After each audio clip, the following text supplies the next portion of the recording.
Right, an application on finding the maximum value. Right, backyard farmer wants to enclose rectangular space, new garden within her fenced backyard. She's purchased 80 feet of wire, that's important there, 80 feet, to enclose the three sides. Here are the three sides down here. There's this side, there's this side, and there's this side, okay? So notice, if this is L and this is W, okay, length and width, then this is also L over here, okay? So, what she has here, she has 2 lengths plus 1 width, and that is the total of 80 feet that she has purchased, okay? Right, formula for the area. Well, here we go. So, we can rearrange this to say W width is 80 minus 2L. Now remember, what's the area of a rectangle? Area is length times width. Well, here is W, okay? So I'm going to put it right there. Area is L times 80 minus 2L. If I distribute this, we will have the area formula, which is 80L minus 2L squared, okay? I have that. So basically I've just found that there, up there. Okay, now dimensions.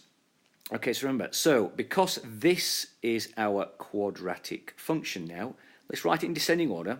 So the area is negative 2L squared plus 80L, because I've just kind of rearranged this, okay? Now then, to find the maximum area, we are going to do negative B over 2A. Okay, this is a quadratic. It's a negative leading coefficient, which means it looks like this. If you were to graph it, it will have a maximum, okay? That vertex there, that's the maximum. So that's why we're going to find a maximum area. If I do negative B over 2A, now remember, this is B, this is A.